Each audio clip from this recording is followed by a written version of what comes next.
pouco tempo atrás nós decidimos fazer, dada a relevância do tema, uma tripla palestra sobre cristianismo e direitos humanos. No domingo de manhã aqui na igreja a gente está estudando a carta aos Romanos, e é impressionante quando a gente lê também nos evangelhos que Jesus mais fez foi resgatar a dignidade do ser humano, né? Essa dignidade perdida aí ao longo do tempo, e essa voz de resgate continua ecoando 2000 anos depois. Quer dizer, lançou as sementes influenciaram indivíduos, influenciaram cidades, nações, e cabe a gente manter essa semente viva, de resgate, de dignidade, e foi isso que o Jesus de Nazaré deixou para a gente, e é nisso que a gente acredita. Por conta disso, a gente convidou o Henrique para estar aqui de novo conosco. O Henrique milita nessa área dos direitos humanos, está envolvido, milita porque acredita, e a gente convidou ele também porque acredita no plano. Então, Henrique, prazer ter você de novo conosco aqui. Vou fazer uma oração com ele e a gente começa. Ó Deus, eterno Pai que estás nos céus, nós te somos gratos, Senhor, por essa noite bacana, Senhor, por esse tema, Senhor, que foi tão relevante para o teu filho e por isso tem relevância para a gente também. Te agradeço pela vida do Henrique, pela disposição dele estar aqui conosco, Senhor Deus, trazendo seus pensamentos sobre isso, dividindo aqui com a gente nessa noite. Fica conosco, cada um que se dispôs a estar aqui, mexe com a gente, com a nossa cabeça, Senhor Deus, com o nosso coração. É o que a gente pede por Jesus. Amém, Senhor.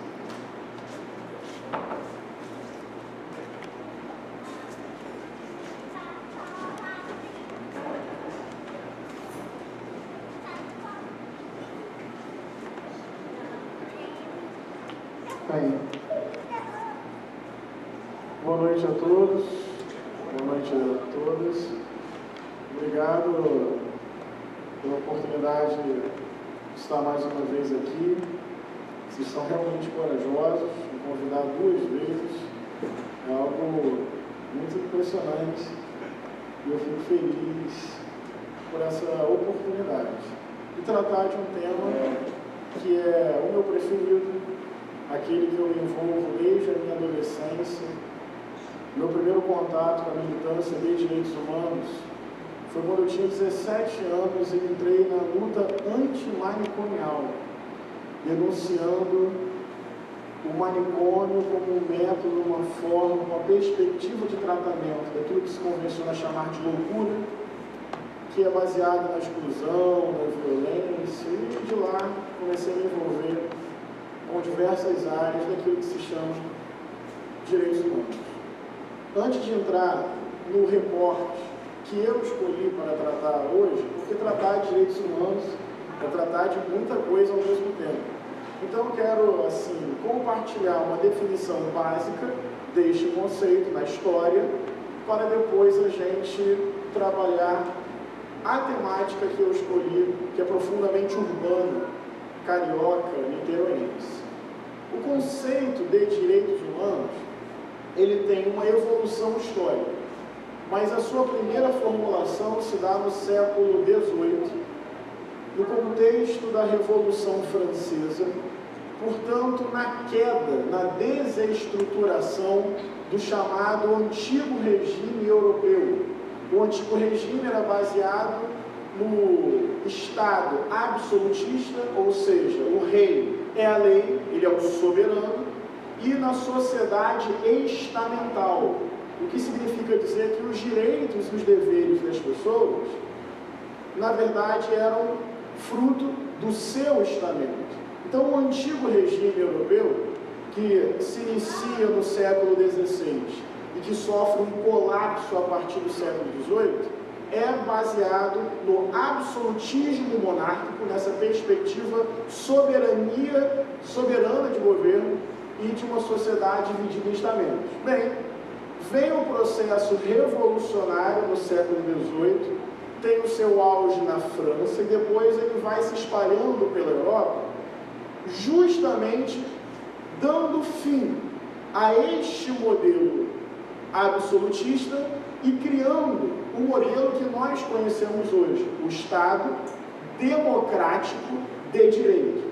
Nesse contexto revolucionário, surge essa concepção de que existem alguns direitos que são inalienáveis, são direitos que ninguém concede e que ninguém tira, porque são direitos próprios da condição humana, que sequer o Estado pode interferir, que sequer o governo pode arbitrar, porque são direitos inerentes à condição humana, portanto, são direitos humanos. Eu estou falando da concepção, porque se nós fizermos um apanhado histórico mais profundo, eu vou, por exemplo, retomar o que Evandro, ou tio Evandro, para mim, disse aqui no início. O próprio Jesus de Nazaré e o cristianismo já sedimentou uma perspectiva contra-romana de uma profunda igualdade entre as pessoas. Mas eu estou escolhendo o século XVIII para demarcar quando essa concepção se consolida, se formula em um corpo teórico e basicamente ela queria dizer o seguinte, para resumir, existem direitos que são inalienáveis, ninguém concede, ninguém tira. O Estado não pode arbitrar sobre isso. Os direitos humanos nascem, na verdade, para dar limite ao poder do Estado sobre o indivíduo. Olha, eu não posso ser preso arbitrariamente. Tem que haver um processo, tem que haver o direito de ampla defesa, tem que haver o direito ao contraditório. Apenas depois de um devido processo legal, com amplo direito de defesa, é que uma vez comprovando a minha culpa, eu posso ser privado de liberdade. A liberdade é um direito humano fundamental. Olha, eu posso transitar de um lado para o outro, eu posso ir e vir, eu posso caminhar. O Estado não pode simplesmente criar um impedimento arbitrário, me impedindo de transitar de um lugar para o outro, porque é por aí, né? Então, essa proteção do indivíduo diante do próprio Estado sinaliza a primeira formulação dos direitos humanos. Até aí tudo bem? A partir desta breve e bastante simplória definição, mas que já nos ajuda, eu escolhi uma temática urbana para nós tratarmos este tema. Foi uma escolha metodológica. Resolvi tratar da questão da violência na cidade do Rio de Janeiro, no estado do Rio de Janeiro, e como isso tem a ver com essa temática dos direitos humanos. Não vou colocar em votação a minha escolha, porque caso eu perca e vocês tenham uma outra proposta, não trouxe nada além disso para falar, então seria um constrangimento profundo. Então, pode ser assim? Aqui. Acho que vocês entenderam que tem que ser assim, né? Então, vamos lá. Violência e criminalização da pobreza. Vamos passar o primeiro slide. Está lá atrás? Pode passar o primeiro? Ok. Vamos lá. Bem, a ONU, a Anistia Internacional, o Comitê Interamericano de Direitos Humanos, enfim, as principais organizações internacionais, quando vão medir o grau de violência de um determinado lugar, o medidor escolhido é o índice de homicídio. Vários fatores interferem na dinâmica de uma cidade, da segurança pública. O fator central para se avaliar o grau de segurança de uma sociedade é o fator homicídio, que é uma violência letal, é o assassinato, especialmente o doloso, ou seja, aquele com intenção de matar. Então vamos lá. No histórico de 30 anos, que atualmente disponibiliza o sistema de informações de mortalidade do Ministério da Saúde, o Brasil passou de 13.910 homicídios em 1980 para 49.932 em 2010, um aumento de 259%, equivalente a 4,4% de crescimento ao ano. Então, de 1980 até 2010, o índice de homicídio no Brasil cresceu 259%. Mas, segundo os censos nacionais, a população do país também cresceu, embora de uma forma bem menos intensa. Passou de 119 para 190,7 milhões de habitantes, crescimento de 60,3%. Porque, na verdade, esses números apontam para dinâmicas comparativas. O número de homicídios cresceu, tudo bem, mas vamos buscar outras variáveis para ter uma noção melhor do que isso significa? Então vamos escolher uma outra variável. O quanto cresceu a população brasileira nesse período? Então a gente percebe que há uma diferença. O número de homicídios cresceu quase 260% e a população brasileira cresceu 60%. Considerando a população, passamos de 11,7 homicídios em 100 mil habitantes em 80 para 26,2 em 2010. Essa é a média do Brasil até agora, 2014. Uma média de 26 homicídios para cada 100 mil habitantes. Mas vamos buscar outras variáveis para nós fazermos uma comparação e entendermos melhor o que isso significa. Vamos lá. Próximo slide. Outra variável é a comparação entre o Brasil e países em conflitos armados, para a gente entender melhor. Pegamos o número de homicídios que cresce, pegamos a população brasileira que cresce também, porém um ritmo menor. Então vamos para outros lugares do mundo para nós entendermos um quadro geral e fazermos uma comparação mais precisa. No total desses 30 anos, de 80 a 2010, o país já ultrapassou a casa de 1 milhão de vítimas de homicídio. Eu não sei se a gente consegue dimensionar, sob o ponto de vista cristão, que zela radicalmente pela dignidade humana, o que isso significa. Que modelo de sociedade é esse? Os números são de tal magnitude que fica difícil construir uma imagem mental para assimilar ou entender a sua significação. Uma ideia do que esses números representam pode ser dada se compararmos os mesmos com o número de vítimas em diversos conflitos armados ao longo do mundo. Então, escolhi países que estão em conflitos armados declarados para que possamos fazer essa comparação. Vemos que a média anual de mortes por homicídio nos países supera, e em casos de forma avassaladora, o número de vítimas em muitos e conhecidos enfrentamentos armados no mundo. Próximo slide. E não precisamos ir tão longe. Recentemente foi publicado o relatório sobre o peso mundial da violência armada. Tomando como base fontes consideradas altamente confiáveis, o relatório constrói o quadro de mortes diretas em um total de 62 conflitos armados no mundo entre 2004 e 2007. Então, estou reportando essa realidade para a gente comparar.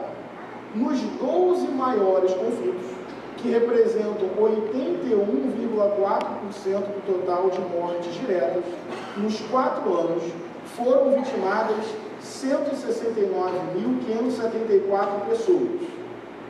Nesses mesmos 4 anos, no total de 62 conflitos, morrem 208.349 pessoas. Conflitos armados formais e declarados. Próximo slide. Agora, para fazermos a comparação. No Brasil, um país oficialmente sem disputas territoriais, movimentos emancipatórios, guerras civis, enfrentamentos religiosos, raciais ou étnicos, morreram mais pessoas vítimas de homicídio que nos 12 maiores conflitos armados do mundo. Então, entre 2004 e 2007, morreram no Brasil, por conta de homicídio, 192.804 pessoas, o que coloca esse índice como algo superior ao índice dos 12 maiores conflitos armados no mundo neste mesmo período. Estão entendendo a linha de raciocínio que eu estou construindo? Estou escolhendo aquilo que afeta de forma letal o direito mais essencial, que é o direito à vida. Estou escolhendo o homicídio, aquilo que acaba com a possibilidade da vida. Mais ainda, esse número de homicídios se encontra bem perto das mortes do total dos 62 conflitos armados registrados nesse relatório. Então passa em muito dos 12 e quase chega no número absoluto dos 62 conflitos armados do mundo nesses 4 anos. Seguindo, próximo slide. Esses números não podem ser atribuídos às dimensões continentais do Brasil. Países com um número de habitantes semelhante ao do Brasil, como o Paquistão e também a Índia, têm um número de homicídios menor. Nós poderíamos então pensar, mas isso tem a ver com o caráter continental do Brasil, uma população enorme. Mas se você pega, por exemplo, o Paquistão e a Índia, o índice de homicídio também é inferior. Então, estou tentando fazer um quadro bem analítico, bem comparativo, para a gente dimensionar o que significa. Próximo slide. Nós começamos assim, olhando de longe. O exercício que nós vamos começar a fazer agora, isso é muito provocativo, no bom sentido, chama a atenção. Nós vamos fazer um exercício de aproximação. Nós pegamos um quadro geral, nacional, comparamos com índices mundiais. Agora vamos nos aproximar, vamos perder um pouco da visão panorâmica, mas vamos ganhar no detalhamento dessa realidade. Nesse esforço de aproximação da questão da violência no Brasil, tendo como parâmetro o homicídio, vamos fazer um recorte aproximativo. Qual? A questão racial.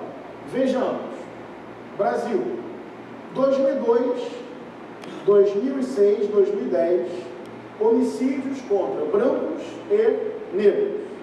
2002, 18.852, 2006, 15.753, 2010, 13.668. Temos uma tendência, então, nos últimos anos, de diminuição do número de homicídios contra brancos. Negros, reparem na comparação, 2002, 26.952, 2006, 29.925, 2010, 33.264. Repara que nos 3 anos a diferença é muito grande e que nos 3 anos a diferença aumenta. Vamos continuar nos aproximando. Próximo slide. Mesmo com grandes diferenças entre as unidades federadas, porque aqui eu estou pegando dados nacionais, estes dados variam de estado para estado. A tendência geral desde 2002 é queda no número absoluto de homicídios na população branca e de aumento nos números da população negra. Aqui tem uma proporção. 2002, 2006, 2010, para cada branco assassinado temos 1,4 negros, depois 2006 1,8, quando chega em 2010 já dobra, passa de 2 para cada branco assassinado, mais do dobro de negros. Rio de Janeiro, repare que estamos nos aproximando. 2002, 2006, 2010, homicídio contra brancos, homicídio contra negros. No Rio de Janeiro, se você reparar, de 2006 a 2010 nós temos uma novidade, temos uma diminuição do número de homicídios contra negros, mas o quadro geral é de uma diferença bastante considerável. Próximo slide. Embora os índices gerais tenham diminuído, a relação branco-negro se mantém sempre a mesma.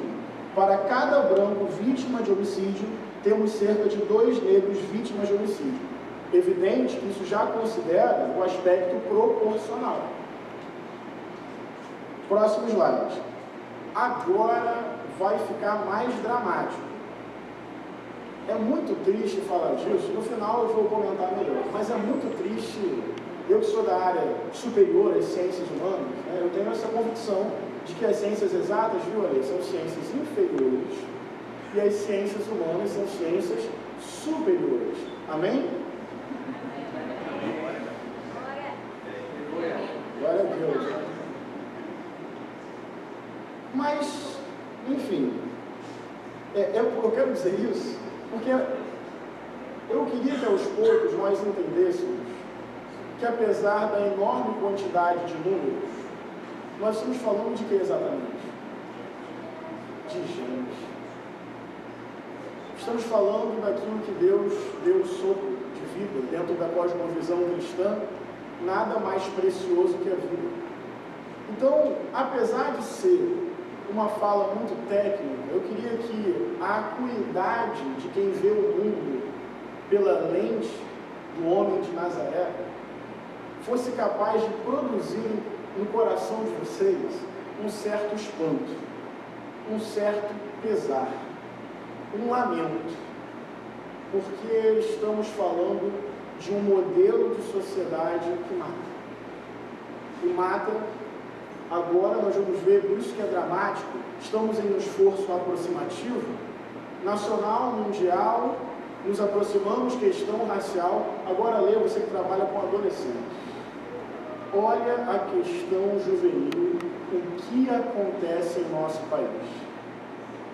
Está pequeno, você precisa confiar no que eu vou dizer, caso você não consiga enxergar. E confia mesmo, porque nem eu estou enxergando aqui, porque eu tenho um problema visual, mas enfim, eu lembro algumas coisas de cabeça. Eu queria que vocês entendessem que a média, 26 homicídios para cada 100 mil habitantes, que é a média geral do Brasil, comparativamente essa média é absurda, é alta.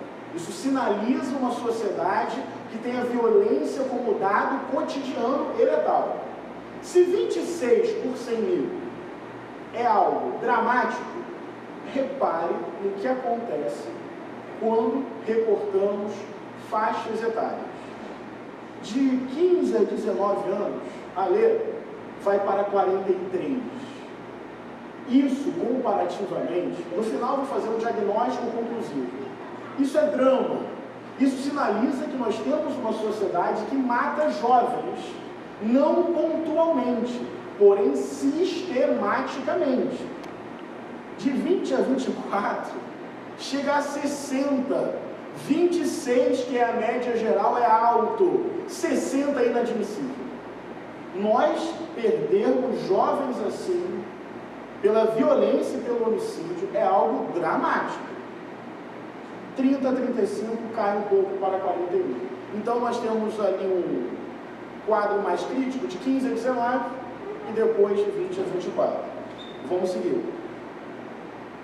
As taxas mais elevadas concentram-se na faixa de 15 a 24 anos, se estendendo de forma também intensa até os 29 anos.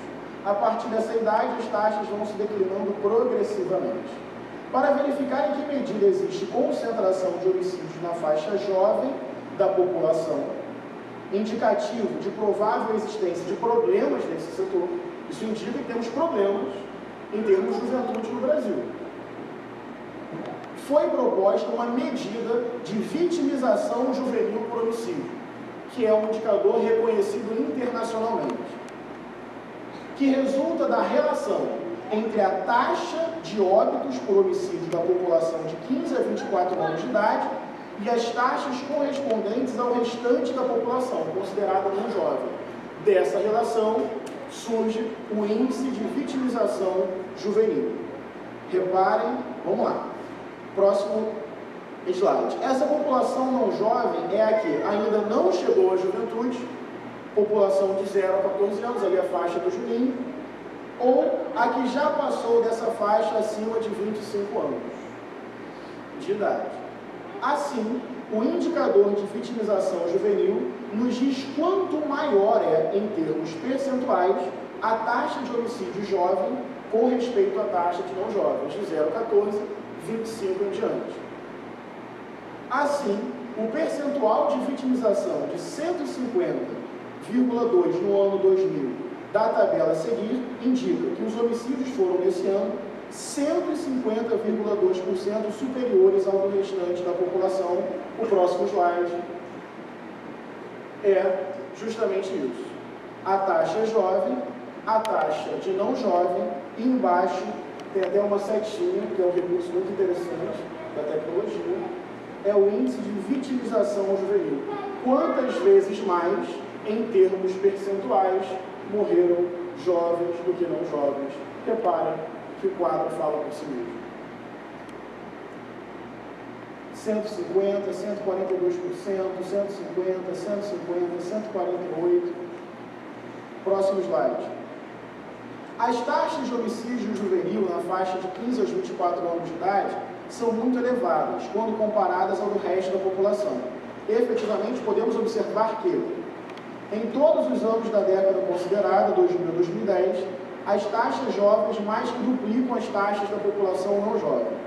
Ainda mais, vemos que a partir de 2003, ano que entra em vigor o Estatuto do Desarmamento, a vitimização juvenil tende a cair, mas a partir de 2007 as taxas juvenis recuperam os antigos patamares e que superam os níveis anteriores. Próximo slide. A partir de 2003, com fortes oscilações, conseguiu-se estagnar a espiral de vitimização juvenil, mas em níveis muito elevados. Não temos conseguido ainda reverter o flagelo que já dura longos anos. Em todas as regiões e estados do país, em maior ou menor medida, a vitimização juvenil é um fato grave e preocupante. Em todas as regiões, os homicídios juvenis mais que duplicam as taxas de homicídio do resto da população. Próximo slide. Agora, nós vamos fazer uma junção de dois fatores. Nossa, obrigado demais.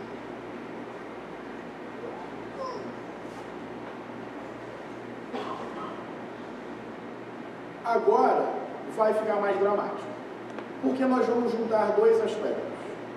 O etário, jovem, com o racial, negro. Agora, vamos ver o que acontece com a juventude negra do nosso país. Os dados evidenciam que no Brasil, a vitimização negra entre os jovens acontece de forma semelhante, seguindo os mesmos padrões que no restante da população, porém com maior intensidade. O número de homicídios de jovens brancos caiu significativamente no período de 2000 a 2008, aí tem o dado, o que representa uma queda de 30%. Já entre os jovens negros, os homicídios passam de 11.308 para 12.749, de 2002 a 2008, o que representa um incremento de 13%. Com isso, a brecha de mortalidade entre brancos e negros cresceu 43% em breve lapso de tempo. Ou seja, aquela tendência que já existia de morrer mais jovens do que não jovens no Brasil, quando você, além do recorte etário, pega o recorte racial, você percebe que essa tendência se intensifica e muito quando falamos de jovens negros com relação a jovens brancos. Próximo, por favor. Comparação racial, 2002 a 2008. Tentar aqui adiantar um pouquinho, para a gente ter um tempo bom assim, de conversa. Em 2002, morriam proporcionalmente 45,8 mais jovens negros do que jovens brancos. E vocês reparam que essa taxa vai crescendo. Próximo slide. Nota-se, por esses dados, que para cada jovem branco assassinado em 2008, morreram proporcionalmente mais de 2 jovens negros nas mesmas circunstâncias. Pelo balanço histórico dos últimos anos, a tendência desses níveis passados de vitimização é crescer ainda mais. Vamos lá. Próximo. Então vamos lá. Temos uma sociedade aparentemente violenta, não em termos pontuais ou momentâneos. Vamos caracterizar esta violência como um problema histórico, estrutural, sistêmico e cotidiano. Vamos entender que comparativamente esses números são muito acentuados e que, conforme você se aproxima da realidade, embora qualquer um de nós possa morrer a qualquer momento por homicídio, existem tendências que apontam que morrem mais jovens do que não jovens, e que morrem mais negros do que brancos, e que morrem muito mais jovens negros do que jovens brancos. É isso. Então vamos para a solução, que muitas pessoas pedem. Diante da violência, mais polícia, mais cadeia, redução da maioridade penal, leis mais rígidas, pessoas que fiquem lá para sempre. Essa é a solução apresentada por parte da sociedade brasileira a partir do seguinte diagnóstico: o Brasil é o país da impunidade. Quem já ouviu essa expressão? O Brasil é o país da impunidade. Então vamos ver se o Brasil é o país da impunidade. Vamos olhar para o sistema prisional. O sistema prisional, para quem estuda direito, já há algum tempo, é o principal recurso do Estado para promover a punição diante de atos criminosos. que vão requerer privação de liberdade. Então vamos olhar para o sistema prisional brasileiro e ver o tamanho da impunidade no Brasil. Desde a década de 90, o Brasil vem apresentando um forte crescimento da população prisional. Entre 95 e 2009, a população de encarcerados cresceu 318%. De 95 presos para cada 100 mil habitantes, a proporção demográfica subiu para 246 presos para cada 100 mil habitantes. Entre 95 e 2009, a população cumprindo penas ou medidas alternativas no Brasil cresceu 835%. Então, de 95 a 2009, a população carcerária cresceu 318%, penas alternativas cresceram 835%. Vamos seguir. A política que o judiciário brasileiro vem praticando em relação às penas alternativas não tem sido no sentido de substituir a aplicação das penas de prisão nos casos em que a lei permite isso, mas sim de aplicar as penas alternativas em casos nos quais os indiciados poderiam ser meramente absolvidos. Ou seja, a política do Estado em relação às penas alternativas não tem servido para diminuir a aplicação das penas de prisão, mas, pelo contrário, tem servido para ampliar o escopo e a incidência das agências penais do Estado. Resumindo, no Brasil, as penas alternativas, segundo vários juristas, não são então alternativas, elas são complementares. Você não tem o crescimento das penas alternativas diminuindo o crescimento de pessoas que estão efetivamente presas. Essas duas coisas crescem junto no Brasil. Segundo alguns juristas, penas alternativas que são dadas em casos em que poderia haver a simples e direta absolvição. Vamos seguir. Dados gerais Brasil. São dados do próprio governo, Departamento Prisional Brasileiro. Entre 2001 e 2011, a população brasileira cresceu 9%. A população carcerária cresceu 120%. Segundo dados de 2011, o Brasil tem 306.497 vagas no sistema prisional e abriga uma população carcerária de 514 mil, equivale a uma superlotação de 68%, além da capacidade do sistema. Entre 95 e 2011, a gente já viu esse dado, a população carcerária cresceu 345%. Próximo slide. De 95 presos para cada 100 mil habitantes, a proporção demográfica subiu para 269 mil habitantes. Hoje o Brasil só perde para Rússia, China e Estados Unidos. Este dado está desatualizado. Mês retrasado, o Brasil, e aqui eu vou ser irônico, provocativamente, rumo a uma sociedade mais segura, conseguiu passar a Rússia. Nós somos hoje a terceira maior população carcerária do mundo. Já chegamos a 700 mil pessoas presas. E esses dados, inclusive, consideram a dinâmica proporcional, senão seria relativamente falha essa comparação, dado que o Brasil tem uma população enorme. Vamos seguir. Agora vamos ver para quem esse país é o país da impunidade. Vamos dar uma olhadinha para o sistema prisional brasileiro e vamos perceber que ele tem cor, tem renda e tem endereço. Vamos lá. Perfil do preso: 5% analfabeto, 46% dos presos do Brasil, segundo esse dado de 2011, ensino fundamental incompleto, 0,79% ensino superior incompleto, 0,4% ensino superior completo, segue. Olha que curioso, etnia: 35,3% brancos, 58% negros e pardos. Faixa etária, olha aí, mais da metade dos presos jovens. Agora, olha o que prende no Brasil: tipo penal predominante, 48,74%. Crime contra o patrimônio, 40,98%. Roubo e furto. Só para que vocês tenham uma ideia. Lembra que eu falei que de 1980 até 2010 tivemos mais de 1 milhão de pessoas assassinadas no Brasil? vocês chutam qual é a porcentagem de casos em que isso levou à prisão do assassino? Vamos chutar. 0,5%. Quanto? 0,5%. Aí foi mais. 5%. Aí é por 10. O Brasil protege a propriedade, o Brasil não protege a vida. É uma opinião. É evidente que eu vou jogando as informações e fazendo as ponderações. O Brasil protege a propriedade. Quando é que a polícia militar é criada no Brasil? Você sabe? 1808. Esse ano, por acaso, é o ano que o que acontece? A corte portuguesa veio morar no Brasil. Certas coisas são importantes entender, história. Rio de Janeiro, auto de resistência. Vocês sabem o que é auto de resistência? É uma questão jurídica muito interessante. Um dia eu vou sentar com o Strike, nós vamos passar uma noite tomando todinho, dialogando sobre o significado jurídico de auto de resistência.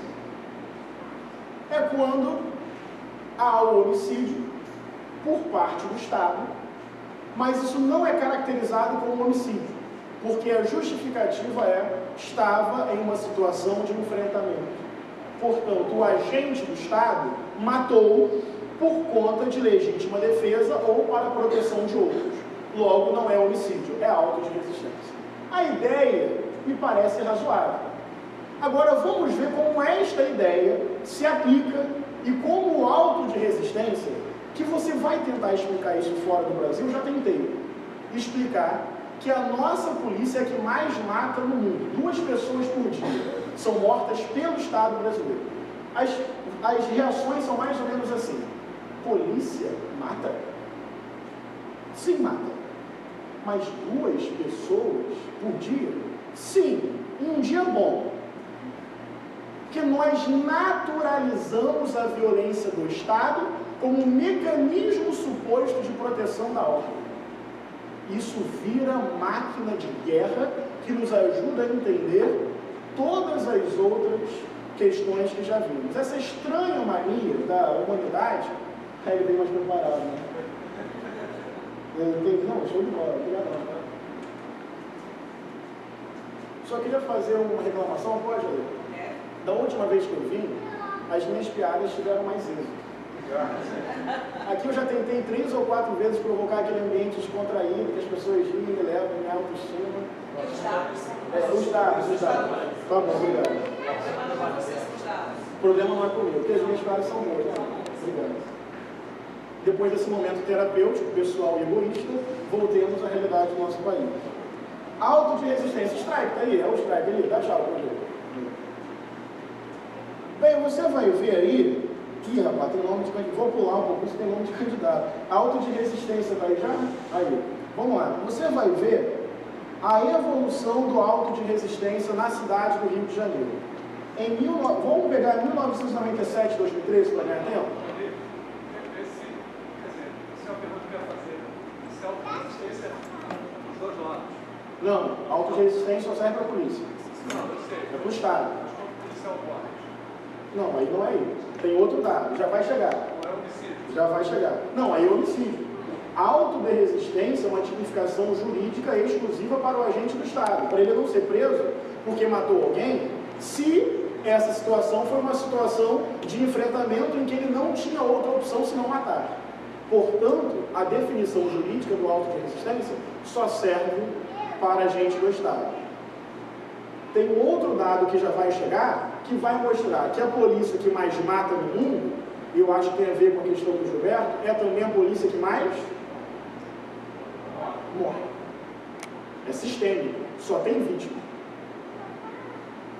1997, 300 autos de resistência. Isso não dá para explicar. Em vários lugares, em outras culturas de segurança pública, de cidadania, do que significa sistema policial, como você explica que em um ano o Estado matou 300 pessoas na cidade do Rio de Janeiro? Em nome de quê?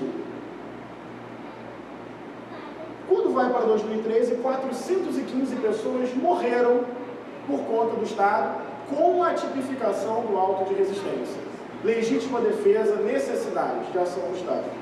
Próximo. Olha onde nós chegamos agora. A verdadeira cidade maravilhosa, Niterói. Peguei vários dados e já estou acabando. Desaparecimentos, auto de resistência, homicídio, policiais mortos em serviço e prisões. 2012, total de desaparecidos em Niterói, 160, auto de resistência, 37, homicídios, 82, nenhum policial morto em serviço, 1.796 pessoas foram presas em 2012 em Niterói. Reparem que o sistema prisional brasileiro funciona sob o ponto de vista da capacidade de prender. Por isso que é difícil você pegar esse dado e sustentar a tese de que o Brasil é o país da impunidade. Tem que justificar melhor esse argumento. Me parece que há um sistema penal seletivo. Agora vamos para 2013. É o próximo slide. Número de desaparecidos, auto de resistência, vocês estão vendo aí? Homicídio, olha quantas prisões. 2.144. Temos um país que prende cada vez mais e a sensação de segurança aumenta ou diminui? Estatisticamente, isso deveria nos deixar com mais medo. 2014 é o último slide de estatística, depois tem 3 slides de conclusão e vamos para o bate-papo. Eu pesquisei, só consegui até março. 44 pessoas desapareceram, 14 autos de resistência, 20 homicídios, nenhum policial morto e até março 400 pessoas já haviam sido presas apenas na cidade de Niterói. Então, vamos agora a pequenas considerações conclusivas. Para acabar. Vamos lá. O representante da Anistia Internacional no Brasil diz, tem alguns erros aí, eu acho, de vírgula. O Brasil tem um quadro de violência sistêmica, prolongada, silenciosa, difusa de uma parcela da população. É um representante da Anistia que milita em direitos humanos ali no Rio de Janeiro. Se quiserem, acho que a gente já pode até fazer um encontro com ele. Ele fala, olha, estes dados apontam, temos uma violência sistêmica, não pontual, prolongada, não momentânea, silenciosa, se dá sem a gente ter muita dimensão, difusa e que ataca principalmente uma parcela da população. Embaixo é uma frase do professor de História, teólogo, humorista Henrique Vieira, quando eu digo assim, mais absurdo que o absurdo é quando o absurdo não é mais visto como absurdo. Nós vivemos em uma sociedade que mata seletivamente, de forma aguda. Uma parcela da população é a principal vítima disso. E poucos se dão conta. E sempre que eu explico nazifascismo na Alemanha e na Itália na década de 30, os estudantes me perguntam, professor, como o povo aceitou? Evidente, não vou aqui cometer um erro simplório para um historiador. Não estou comparando o nazifascismo com a democracia brasileira. Tem diferenças fundamentais. Só que eu estou apontando que o nosso país tem um quadro de homicídio, especialmente de jovens, pobres e negros, que é absolutamente absurdo. E mais absurdo que o absurdo é quando o absurdo não é visto como absurdo. E quando as soluções para o medo que sentimos são mais câmeras, mais polícia e mais prisão. E historicamente, o que isso faz? Reproduz uma espiral da violência. Não há solução dentro desse modelo, é a tese que eu apresento. Próximo slide. O paradigma da guerra e a construção do inimigo Sempre que se constrói a imagem do outro na história, cria-se uma licença subjetiva que legitima seu extermínio e a sua descartabilidade. Explico. Sempre que na história da humanidade o paradigma de estamos em uma guerra, construindo a visão, temos um inimigo, isso gera uma licença subjetiva e cultural para que o Estado, em nome da ordem, possa silenciar e aplacar e exterminar esse outro que impõe medo. Eu quero defender a tese que este outro que impõe medo, que o RJTV nos diz que estamos no meio de uma guerra e que precisa ser aplacado e controlado, é o pobre, é o favelado, que tem que lutar e muito para provar que é sujeito trabalhador, para não ser exterminado pelo Estado com a notícia gloriosa do fantástico e o aplauso feliz do coro dos contentes, que em nome da paz deixa que a barbárie se implemente em alguns locais, onde a gente vê o locus do mal. Sempre que se construiu o outro na história, ciganos, comunistas, gays, índios, pobres e favelados, sempre que temos um discurso de guerra e de que existe um outro que me impõe medo, a sociedade produziu, sabe o quê? Genocídio. Mas genocídio em nome de quê? Da maldade? Somos perversos? Não. Todos querem sentir o que no fundo? Paz e segurança. Só que estão atacando de forma errada. Estão matando os jovens de forma sistêmica, que o mundo não entende. Mas a gente só pede cada vez mais medidas no Estado forte, capaz de conter esse outro e nos trazer paz. Vocês sabem quanto o tráfico de drogas mobiliza na cidade do Rio de Janeiro em um ano, em termos de dinheiro? Vocês imaginam? 1 bilhão de reais. E no mundo? 7 bilhões de reais. O traficante varejista da favela, que eu não estou romantizando, não estou dizendo que é tranquilo, não estou aplaudindo, ele é o chefe?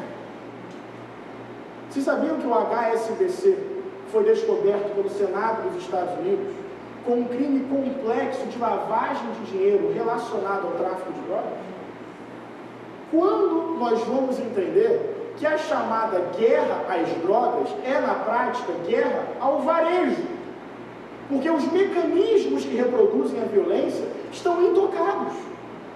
60% das armas que param nas mãos desses jovens e que nos impõem medo, vocês imaginam de onde vem? Vocês imaginam de onde vem? Peguem no Google, relatório da CPI das milícias, e vocês vão ver que a maior parte das armas vem de origem legal, desvio de fábricas privadas, ou sabe de onde? Sabe de onde? Da polícia. Então é isso. Não ataca a causa, escolhe o inimigo, envia para lá um carro com uma caveira, um megafone que diz: eu vim buscar a sua alma, que atormenta e amedronta. E quem conhece as favelas, e o próximo convidado de vocês conhece muito bem, vocês vão ver que são milhares de pessoas que acordam com um tiroteio a esmo, com um megafone dizendo: eu vim buscar a sua alma. Se sair de casa, sai de forma educada, porque caso não seja visto assim, será um suspeito. Um pobre suspeito na favela, se morrer, a sociedade não vai chorar. Talvez aplauda. Menos um potencial roubador do lugar outro. Próximo. A favela é tratada como locus do mal e o favelado identificado como inimigo em potencial, iminente ou oposto. Os cantos e temas das tropas de elite policiais expressam essa tendência. Vamos ver como é que o Bob se prepara para entrar na favela. Canto de treinamento. O interrogatório é muito fácil de fazer. Pega o favelado e dá porrada até doer. O interrogatório é muito fácil de acabar. Pega o bandido e dá porrada até matar. Bandido favelado não se varre com vassoura, se varre com granada, fuzil e metralhadora. Essa é a mais conhecida. Um monte de jovem contou isso depois de Petrópolis de 21, exaltando um cara chamado Capitão Nascimento, que pegava uma vassoura e ameaçava introduzir essa vassoura no ânus de um garoto para tirar dele a informação que salvaria o Rio de Janeiro, onde está o cara que vende as drogas ali. Esse cara virou herói. Uma sociedade que heroiciza um torturador tem problemas sérios sobre dignidade humana e respeito aos direitos humanos. Então, o Homem de Preto, qual é a sua missão? Eu vi vários jovens cantando: entrar na favela e deixar corpo no chão. E lá em São Paulo, a mãe dá a luz, a rota apaga. Sociabilidade mediada pela vingança, bom dia, tem que matar. Vou para concluir. Lembram da ocupação militar do alemão em 2010? Tem uma cena histórica de vários jovens em situação de crime, fugindo de um lugar para o outro, e o helicóptero sobrevoando e filmando. Pedro Rocha, que é um especialista em segurança pública e direitos humanos, fez um texto belíssimo sobre como o dia a dia na cidade do Rio é um dia a dia silencioso. Viu, nego?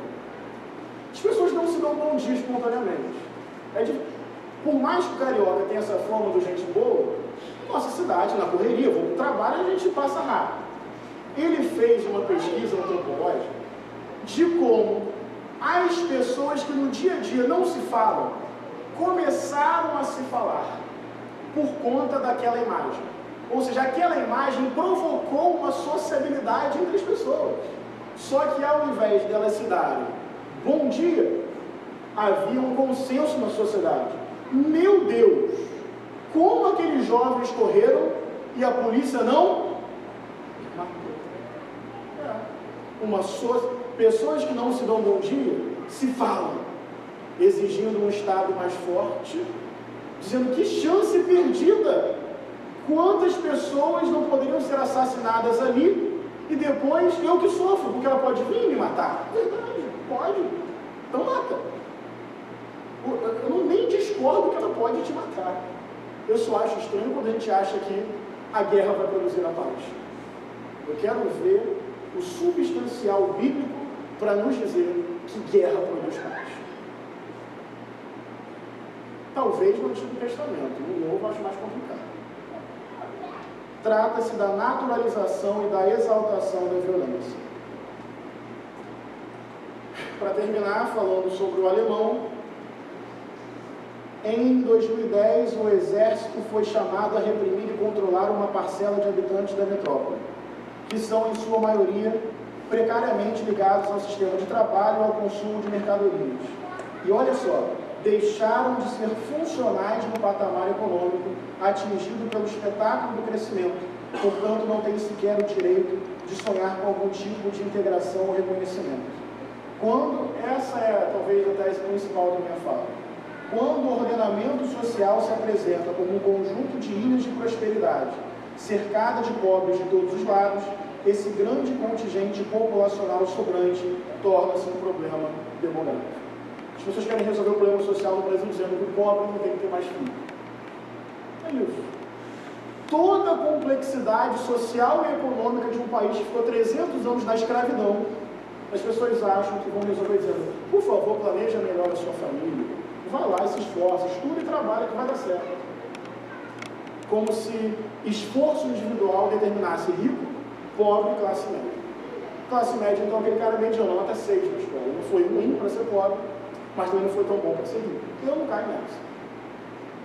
Não me acho mediano porque sou de classe média. Acho que tem outros fatores que produzem uma sociedade desigual. O que ele está dizendo? Quando uma parcela da sociedade não entra no mercado de trabalho, ela perde funcionalidade. Giorgio Agamben, um cientista social italiano, diz um termo chamado homo sacer. O que é um homo sacer? Vida matável. Sobrou no sistema. Perdeu o status de cidadania. Se morrer, a sociedade não vai cobrar. Para concluir, cidadania do trabalho, cidadania do consumo. Eu cresci com um jovem pobre, negro, que vocês conhecem, que foi da PIB depois da Orla, que sempre ele falava diante de uma abordagem policial: calma aí, cara, sou trabalhador. Bom, gente, isso não tem nada de cristão, não, né? Que eu saiba, o ser humano é a imagem e semelhança de Deus, independente de ser trabalhador ou não. Você tem que reclamar o trabalho para não ser proletário. Ah, Senhor, tem misericórdia de uma sociedade que produz cidadania, não pela vida, mas por ter renda, consumo e trabalho. Então, ainda mais na favela. Na Moreira César, todo mundo é potencialmente trabalhador. Na favela, todo mundo é potencialmente bandido. Então, tanto é que o morador da favela, para quem conhece, qual é o principal documento que ele anda? É a certidão de nascimento? É a carteira de identidade? Carteira de trabalho? Ei, amigo, calma aí. Sabe aquela democracia? Vale para mim também.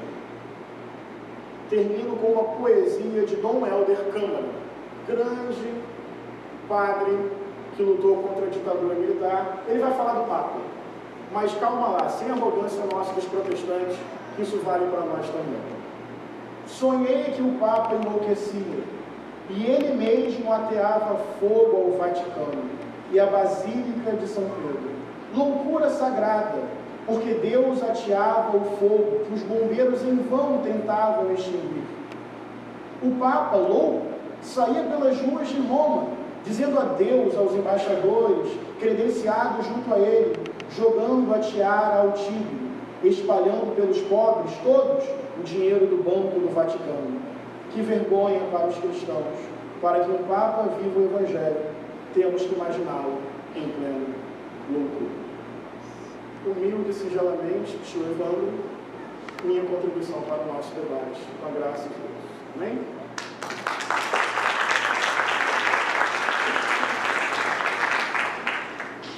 Pessoal, agora a gente vai ter a oportunidade do pinga-fogo. Estão abertas as perguntas. Vamos lá.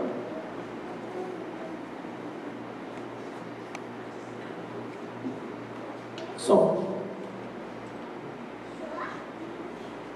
Henrique, muito obrigado por tudo que você falou.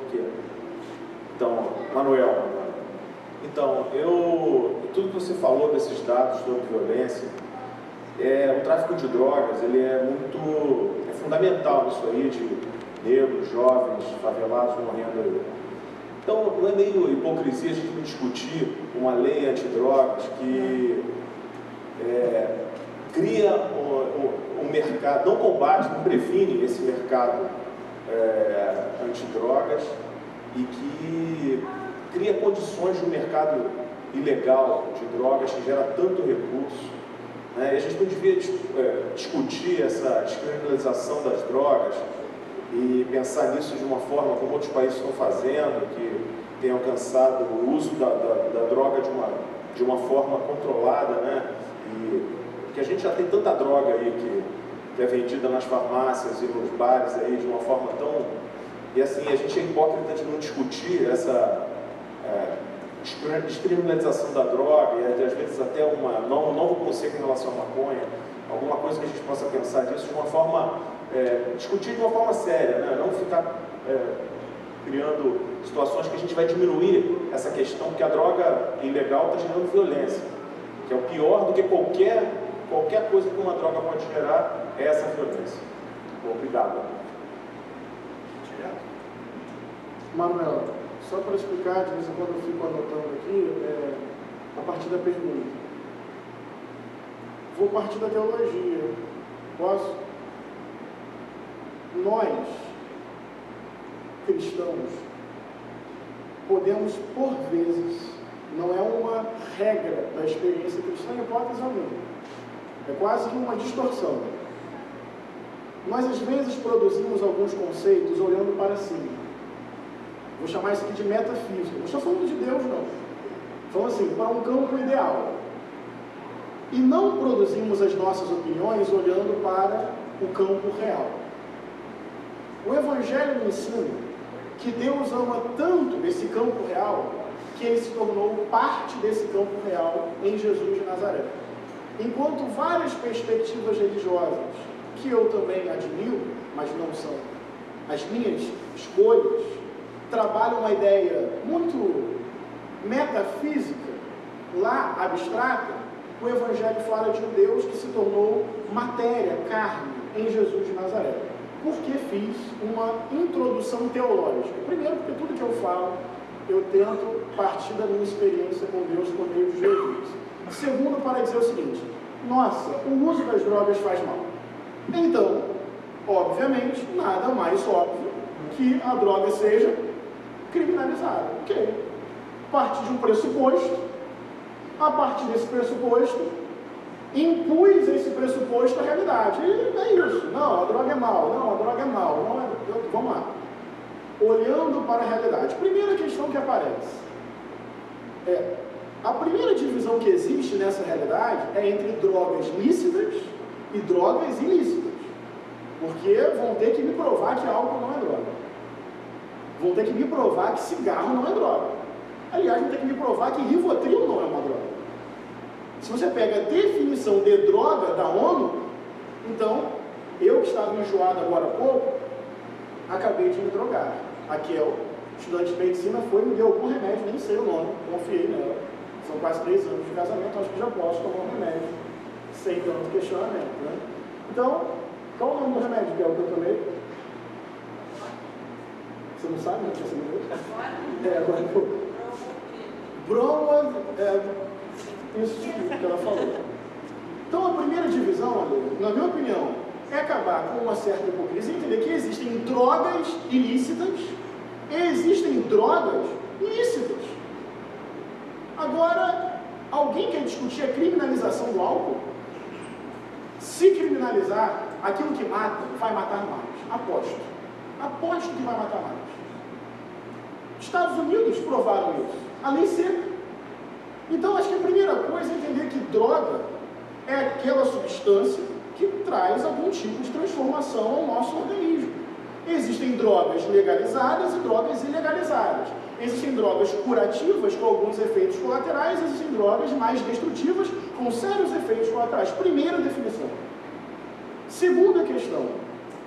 Todos os dados apontam que a guerra às drogas mata mais que o uso destrutivo delas. Está aí.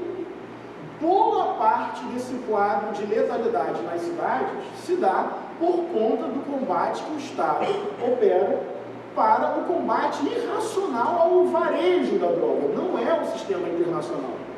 Não é. Então, por isso que esse pressuposto, quando aplicado à realidade, pode dar errado. Você, como cristão, querendo a preservação da vida, está defendendo uma política que só opera morte. A guerra às drogas mata mais que o uso destrutivo delas. Tem mais gente que morre de tiro do que de overdose. Fato. Fato. A guerra às drogas é um fracasso. Então vamos legalizar, aplaudir, distribuir. Calma.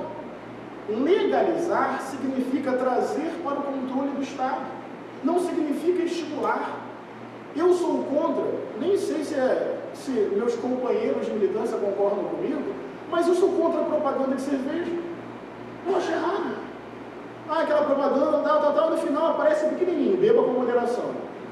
Eu acho que não tem que estimular nada.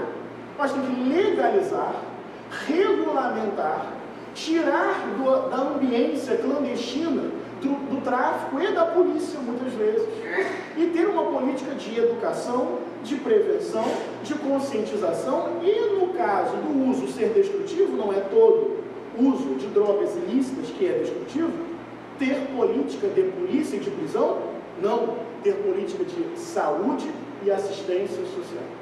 Acho que vamos interromper um ciclo bélico em nome deste pressuposto. Faz mal, mas as pessoas usam. E vamos ser sinceros, vão continuar usando. Então eu prefiro legalizar, trazer para o controle do Estado, criar toda uma regulação, não fazer uma apologia, porque tem histórias tristes e dramáticas com relação a isso. E, no caso dessas histórias aparecerem, eu prefiro a enfermeira, a médica e a assistente social do que o policial e o carcereiro. para tratar disso pelo viés da liberdade das pessoas e da saúde pública, e interromper o ciclo de guerra e morte, mesmo que a nossa intenção, o pressuposto, seja a preservação da vida.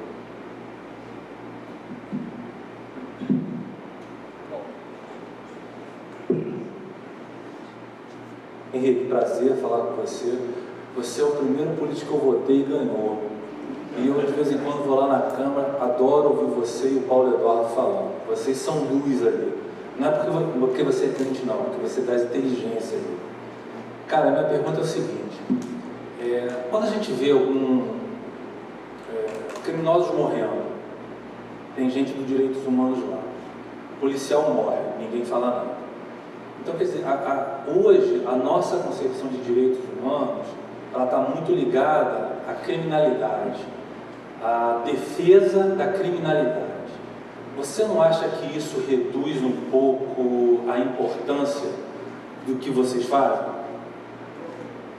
Qual o seu nome mesmo? Cláudio.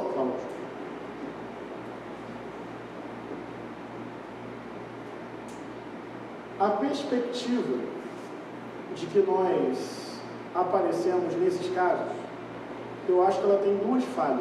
Vou tentar mostrar. Primeira falha: não necessariamente estamos ao lado de criminosos. Embora eu ache que todo criminoso tenha o direito à defesa e à preservação da sua integridade física e moral. Então, mesmo aquele criminoso que mais me assusta, eu defendo a sua preservação enquanto indivíduo e todo um processo pedagógico de mudança, de convencimento. Então, em nenhuma situação, eu construo a imagem do criminoso como aquele que não tem que ser defendido. Ele não tem que ser defendido no sentido de estimular o crime, mas ele tem que ser defendido no sentido de dar a ele uma proteção para que possa ter uma mudança de postura. Então, essa ideia do criminoso em si não é alguém que eu acho que deva ser eliminado, é alguém que eu acho que deva ser transformado em vários aspectos. Segundo, muitas vezes essa visão que se projeta sobre nós tem a ver com uma associação entre criminoso e morador de favela. Muitas vezes nós estamos lá, eu, por exemplo, não sei se contei essa experiência aqui, uma incursão do Caveirão ali no Carabujo, em nossa cidade, um garoto de 16 anos foi atropelado pelo Caveirão. Isso foi tipificado como acidente de trânsito, sem muita pesquisa e muita investigação sobre o que aconteceu. O que eu quero chamar a atenção é que ele não era um traficante. Então, quando a gente aparece ali, e às vezes a lente da televisão joga isso para as pessoas é que estão associando ele a um criminoso. Mas muitas vezes o que acontece é uma letalidade enorme que se impõe a toda a dimensão da pobreza, é a criminalização da pobreza. E eu quero dizer mais, sei que é polêmico o que eu vou dizer, mesmo que fosse um criminoso.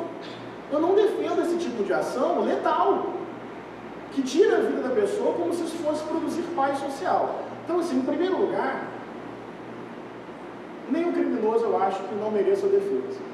Em segundo lugar, às vezes a nossa associação à defesa de criminosos já é uma construção social que coloca sobre parcela da sociedade um sinal assim: é dessa parcela igual criminoso.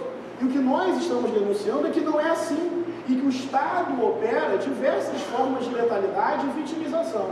E terceiro, eu estou me esforçando, junto com o Freixo e outros, para que a grande mídia, que muitas vezes constituem a lente pela qual a gente acessa isso, eu estou vendo vocês o tempo inteiro por meio desses óculos.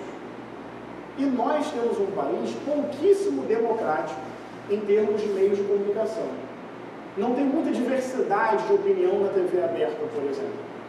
E o nosso esforço é para, por exemplo, fazer com que vocês saibam agora, só porque nós estamos aqui, o que eu gostaria que vocês já soubessem há muito tempo. A Comissão de Direitos Humanos da LERJ tem um cronograma de mapeamento e acompanhamento dos policiais assassinados. Sabe aquela comandante da UPP na Rocinha? Não foi o Estado que foi lá acompanhar, não. Foi a Comissão de Direitos Humanos. Porque nós entendemos como diz, eu não sei se é o Caetano, são vários pobres e pretos matando pobres e pretos. E no fundo, ou acima, tem um monte de gente ganhando, inclusive, muito dinheiro com a indústria armamentista em nome desse tiroteio. Quando eu faço uma análise crítica da polícia, é com relação à sua estrutura, o seu funcionamento e o seu registro histórico, porque eu não posso julgar os policiais individualmente. Até porque tem muitos lá que combatem essa própria lógica. Então, na verdade, nós estamos ao lado de onde a vida é subtraída dos seus direitos. E estamos nos esforçando, inclusive, para acompanhar policiais que, em nome dessa guerra irracional, ganham pouco, trabalham muito, em grande regime de pressão, não são preparados, não têm tanta noção da própria história da polícia e também são vítimas dessa guerra. Onde houver um policial sendo assassinado em nome dessa guerra, eu quero estar, como cristão, parlamentar e militante de direitos humanos, porque ele tem um ser humano vítima de uma guerra.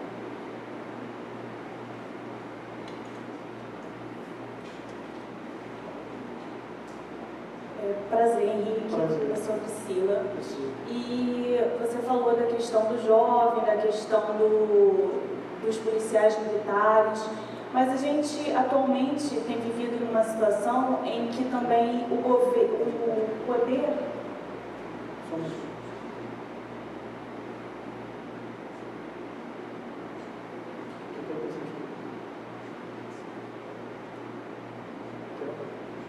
Gente, minha esposa está passando mal, preciso me retirar. Infelizmente, não posso deixar aqui. O que está acontecendo?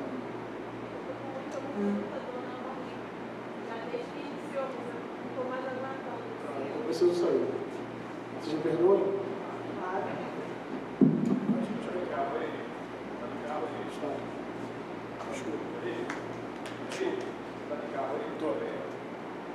Fala, vem comigo. Vocês me desculpam? Claro. Gente, desculpa, eu tentei aguentar, mas eu não consigo.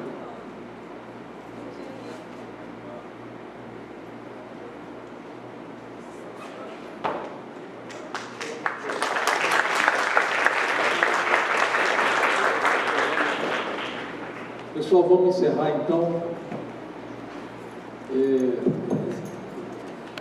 Obrigado aí pela presença de vocês todos. Nós vamos ter agora no domingo uma chance de exercer talvez o momento máximo da nossa cidadania, na hora que a gente vai às urnas escolher gente que vai operar esse Estado que o Henrique nos apresentou aqui. E a ideia de a gente fazer essa série de palestras sobre direitos humanos, exatamente